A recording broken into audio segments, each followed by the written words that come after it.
Assalamualaikum warahmatullahi wabarakatuh. Hari ini kita akan belajar tentang statistika. Oke, langsung saja. Hal pertama yang akan kita bahas tentang statistika ini adalah yang pertama itu beberapa istilah yang ada di statistika. Yang pertama tentu saja statistikanya itu sendiri, kemudian ada statistik dan populasi. Nah, statistika ini adalah salah satu cabang ilmu matematika yang mempelajari cara mengumpulkan, mengolah, menyajikan, dan menganalisa data, serta menarik kesimpulan berdasarkan sifat-sifat data. Statistika ini merupakan salah satu mata kuliah wajib di perguruan tinggi, terutama untuk mereka mahasiswa yang sedang mengerjakan atau akan mengerjakan skripsinya. Jadi skripsi ini kan samanya dengan penelitian. Nah, yang namanya penelitian berarti kan mulai dari mengumpulkan, kemudian mengolah, menyajikan, habis itu dianalisa, dan terakhir itu ya ditarik kesimpulannya berdasarkan sifat-sifat data yang sudah kita teliti. Selanjutnya ada yang namanya statistik. Statistik ini adalah ringkasan data yang berupa nilai hasil dari pengolahan suatu kumpulan data. Jadi ini tuh udah benar-benar hasil dari pengolahan datanya. Lalu ada yang namanya populasi. Populasi ini adalah seluruh objek yang akan diteliti.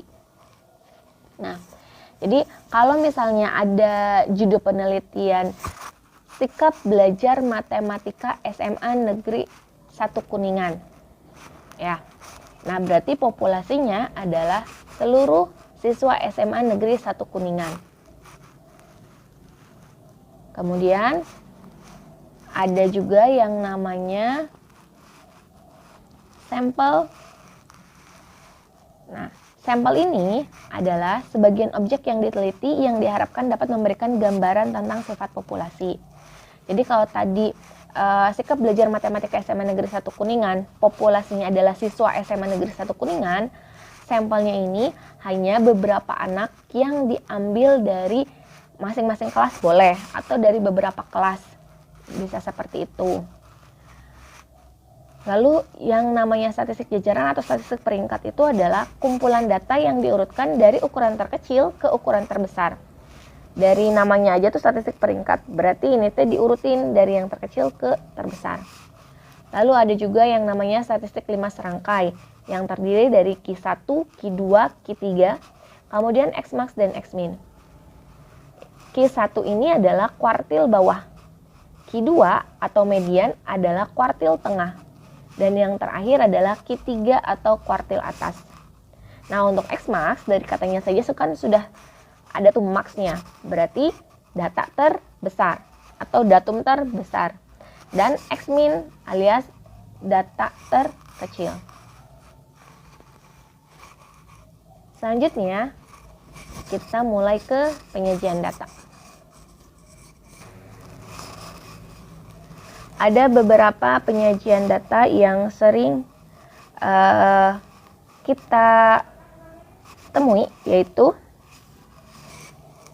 ada tabel, ada diagram batang, kemudian diagram garis, dan yang terakhir diagram lingkaran. Ini yang biasa kita temui ya. Oke, langsung aja ke contoh nih. Berikut ada data banyak lulusan dari SMA Negeri 1 Kuningan berdasarkan tahunnya. Tahun 2010, SMA Negeri 1 Kuningan meluluskan 500 siswa. Ini hanya contoh ya, data yang dikarang pribadi, bukan data real. Kemudian, tahun 2011 meluluskan sebanyak 475. 2012 ada 550 siswa yang lulus. 2013 ada 500 siswa. Dan tahun 2014 banyak 450 siswa. Jadi agar data di contoh ke-1 lebih mudah untuk dibaca dan lebih beragam, ya kan, tampilannya lebih menarik lagi. Nah, di sini kita bisa rubah ke dalam beberapa bentuk penyajian data. Oke, yang pertama data yang contoh ke-1 ini kita rubah ke dalam bentuk tabel ya. Jadi untuk penyajian data ini sebenarnya tergantung selera kita ya. Untuk bikin tabel pun beragam. Ada yang bikin tabelnya seperti yang tabel di atas, Atau ada juga yang bikin tabelnya memanjang, jadi dibanyakin kolom daripada baris, seperti di tabel yang bawah. Oke, selanjutnya bagaimana kalau misalnya kita itu pengen datanya lebih detail. Jadi ini kan hanya lulusan. Gimana kalau ditanya tahun 2012 itu lulusan laki-lakinya ada berapa orang? Nah, berarti tabel ini bisa kita modifikasi seperti sini. Tuh. Jadi kita bisa sisipkan 2 buah kolom di antara tahun dan jumlah, di mana kolom itu terdiri dari jenis kelamin laki-laki dan perempuan. Tinggal kita masukkan saja datanya. Tapi yang terpenting, banyak siswa laki-laki dan perempuan kalau dijumlahkan itu harus sesuai dengan lulusan tersebut. Gitu. Jadi tuh di sini tahun 2010 ada 237 siswa laki-laki dan 263 siswa perempuan yang lulus. Nah, kalau di total jumlahnya ini ada 500 kan? Gitu. Oke, selanjutnya jika contoh satu ini kita buat dalam bentuk diagram batang, maka bentuknya akan seperti ini. Nah, jadi yang di bawah ini digunakan untuk tahun, menyatakan tahun, yang ke atas ini menyatakan kuantitas atau frekuensi setiap tahunnya. Nah, ini namanya diagram batang tegak. Seperti tadi tabel yang punya selera dalam membuatnya, diagram batang pun sama. Tergantung selera kita mau bikinnya seperti apa. Mau yang ke atas, ini disebutnya diagram batang tegak, atau kita bisa menukar posisi tahun dan kuantitasnya. Jadi seperti ini.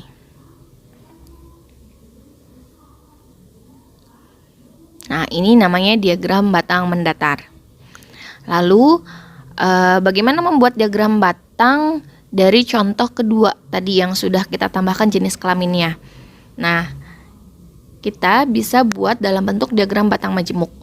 Jadi, nanti di mana satu batang yang tadi kita bagi dua, jadi seperti ini. Kemudian diberikan warna sebagai pengganti untuk membedakan mana laki-laki dan perempuan. Nah, karena ini frekuensinya tidak jelas ininya, maka kalian bisa nambah ini di atas batangnya frekuensi untuk masing-masing jumlah jenis kelamin di setiap tahunnya. Siswanya berdasarkan jenis kelaminnya maksudnya. Selain itu, kita juga bisa buat dalam bentuk diagram batang bertingkat. Nah, seperti ini. Jadi, satu diagram batang cuman kita buat dalam bentuk tingkatan. Oke, selanjutnya contoh satu ini kita akan buat dalam bentuk diagram garis.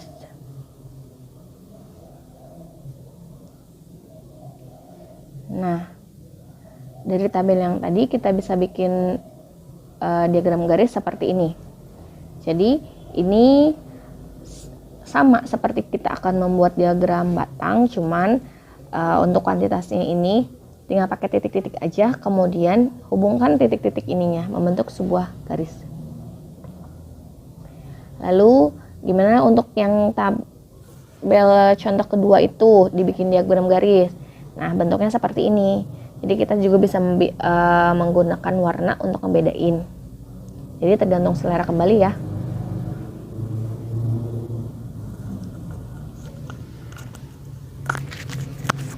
Selanjutnya nih, untuk diagram lingkaran contohnya berbeda ya.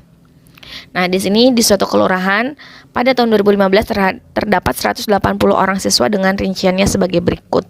Nah, di sini SD itu ada 90 siswa, SMP 50, SMA 30, dan SMK 10. Nah, sekarang kita diminta untuk membuat diagram lingkaran dari tabel berikut. Caranya adalah berarti kita harus ngerubah dulu ini banyak siswanya ke dalam derajat. 90 derajat ini berapa? Maksudnya 90 siswa ini berapa derajat dalam lingkaran? Untuk membuatnya, nah, kalian bisa perhatikan yang di sini. Tuh. Untuk ngerubahnya, ini kita tinggal, ini yang 90 adalah banyak, tadi siswa SD ya, per 180 ini adalah total seluruh siswa yang ada di kelurahan tersebut. Kemudian kita kalikan dengan 360 derajat, karena lingkaran itu kan satunya derajat. Satu buah lingkaran itu besarnya 360 derajat. Jadi tinggal dikalikan saja. Tinggal kita bikin diagram lingkarannya. Karena 180 derajat ini adalah setengah lingkaran, maka si warna merah ini, tuh kan, dia mengambil hampir setengah dari lingkarannya. Kemudian yang SMP itu dapatnya 100 derajat. Kalau seperempat lingkaran itu 90 derajat, ya berarti ini kan lingkaran bagi 4, ambil sedikitlah 10 derajat gitu. Dan seterusnya.